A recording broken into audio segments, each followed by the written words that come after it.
Shivanagabandhana Yogeshwara. In India.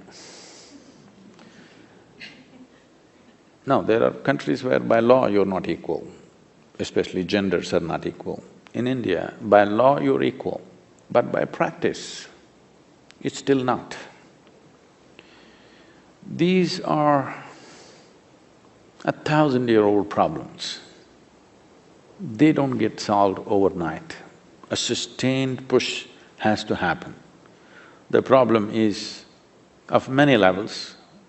One thing is the democratic process itself addresses people as religious groups, caste groups, because that is the way to get a bunch of votes. So every election, if you have forgotten your caste or religion, when the election comes, they're going to remind you who you are. I'm saying, that's a reality in which you live. In case you forgot what is your caste and religion, when the election comes, they're clearly reminding you because people have understood the technology of manipulating democracy, the science of how to manipulate democracy. People have understood this number game, how to add up the numbers. It is no more about a big pitch to where to take the nation. Everybody has understood the science of winning an election, which I think is very dangerous and which I think is one of the most divisive forces that are happening in India at least. Otherwise, generally on a day-to-day basis, most people don't know what is their caste. Only when they want to get married, they check a little bit. Otherwise, generally they don't know what is their caste. It's not… you're not reminded of that on a daily basis. But when the election comes, you won't be spared, you will be reminded. So, some fundamentals have to change. Though by law it is all equal, in practice there is a difficulty. Definitely we've moved a long way, we've come a long way in the last 25 years, a big change has happened. Those divisions are much less. There are more girls in school today than ever before. Probably there are more girls in school than boys in most of the villages, it is true. Where we are running schools in southern India, generally 60% of the students are girls, 40% are boys, because boys like to do other things than studying. They don't always come to the school, but the girls come straight to the school. So there is a certain natural studiousness about them, or they have figured it out. Unless they get educated, they're just going to be rubbished around here and there. They clearly understand that. Boys still don't get it and probably for them somehow they manage something around. So, how to level this is once again is a question of the consciousness of the leadership. When I say leadership, it's not just a question of prime minister, chief minister like this. Leadership, the tiers of leadership which are down, they're not in the same mindset.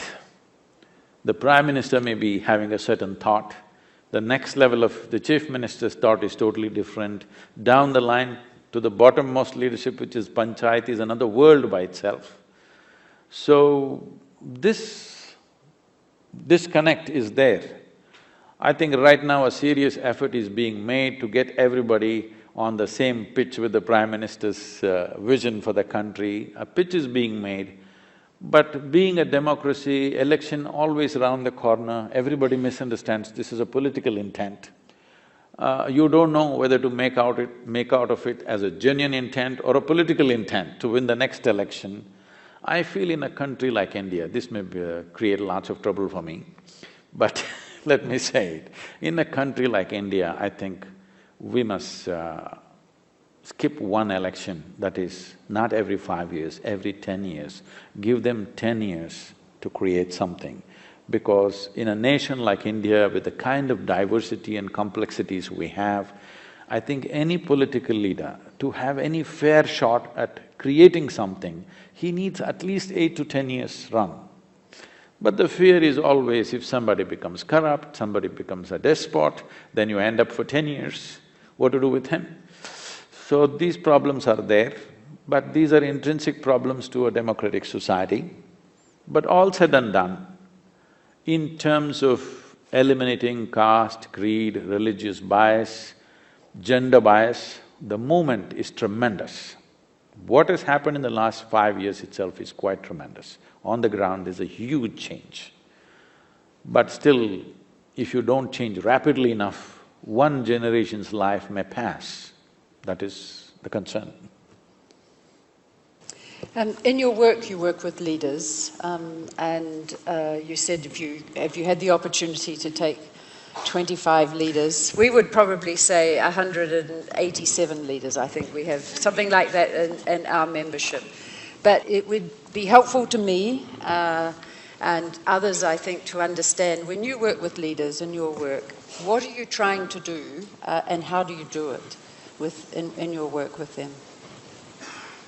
See, generally, I find, though there is a lot of opinion all over the place, when you meet most of the leaders, they're well-intentioned, but they're caught up in a mire of situations.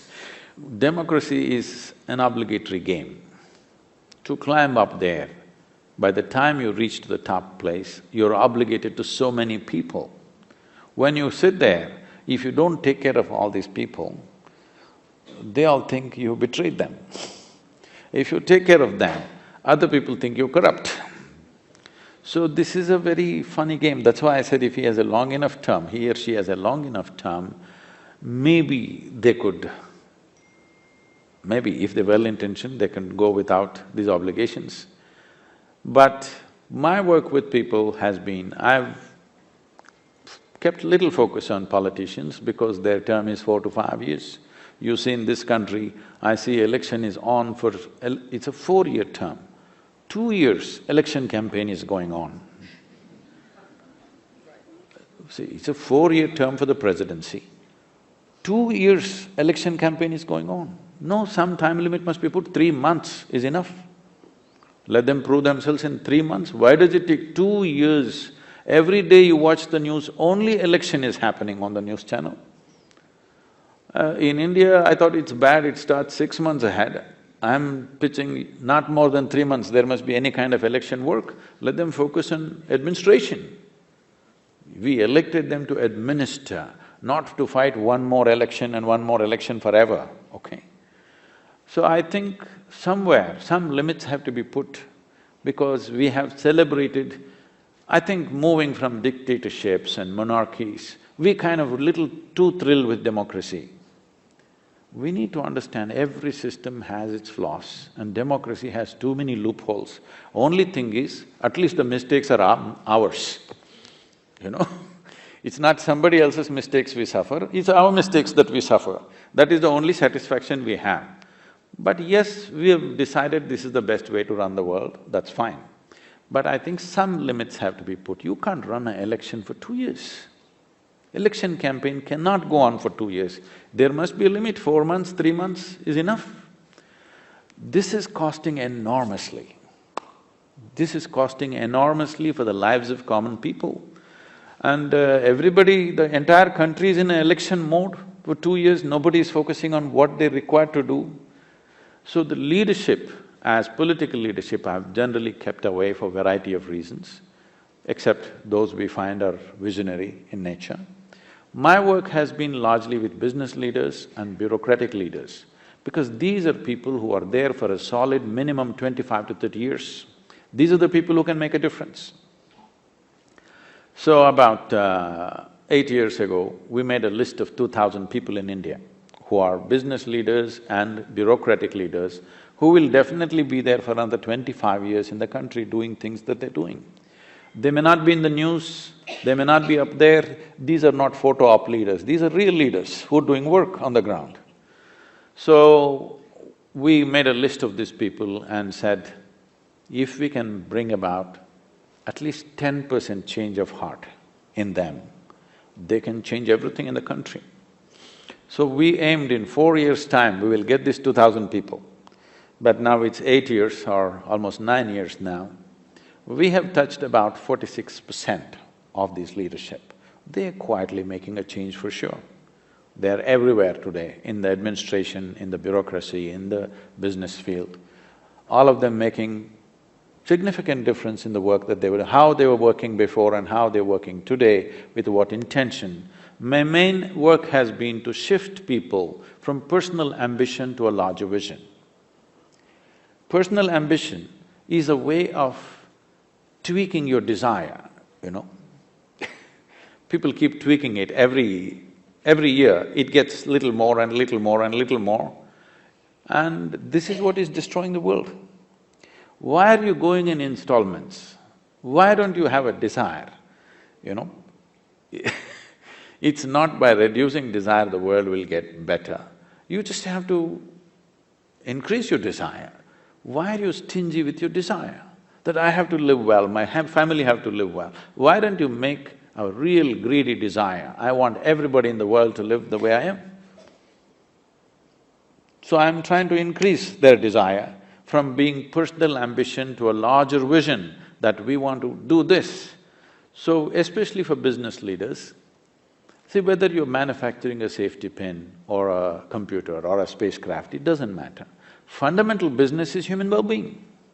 Somewhere in these spreadsheets, I'm sorry, I'm not referring to your spreadsheets, these, you know, what do you call them, the balance sheets of 3 months balance sheets, these quarterly balance sheets have become paramount goals. You've forgotten. Why we're looking at numbers is just to give us a guidance, how we're going forward or backward. It is not an ultimate God-given thing to anybody. But now these quarterly balance sheets have become the ultimate goals.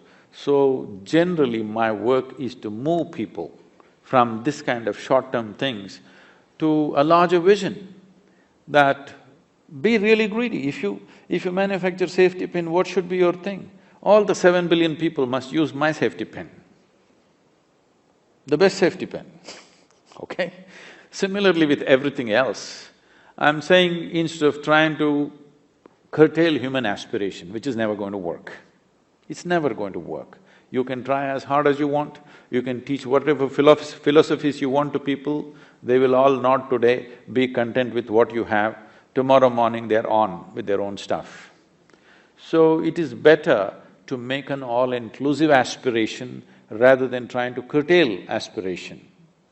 Curtailing aspirations have never worked, and one of the biggest things that I'm pitching with the political leaders in India and elsewhere also is, we need to curtail human population.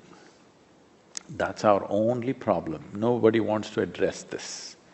We took charge of certain things. There used to be epidemics, there used to be serious infectious diseases, and there used to be a certain number of children dying before they reach 4 years of age. All these things we took charge. Once we take life into our hands, we must understand that birth is also our business. Once you postpone death, you also must postpone birth, isn't it?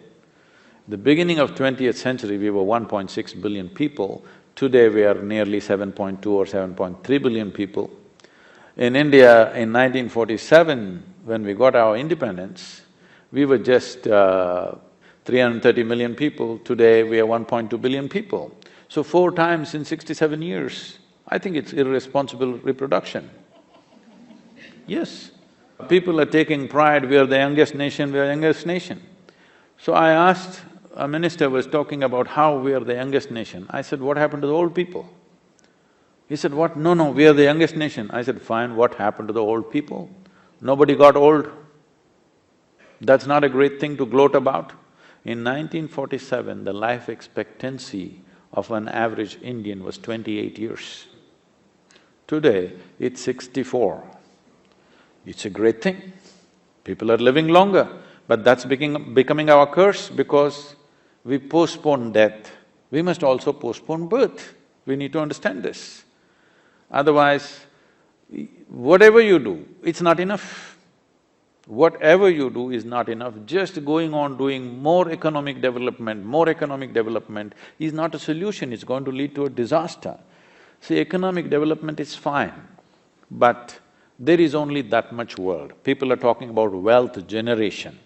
There is no wealth generation. You can only take something that is here and put it there, what is there you can put it here. It's the same planet. Today, the living earth statistics tell us that if the entire world has to have what an average American citizen has, if the 7 billion people should have this kind of comforts and convenience and lifestyles, we need 4.5 planets, but we have only half a planet left. In India, for example, I'm addressing this and we are starting movements to save some rivers now. A big movement is happening and fortunately, the government is responding very positively. Year on year, an average of 8% drop is happening in the river waters in India. So this is approximately 16 to 18 years. Most rivers will be gone, they will be just seasonal.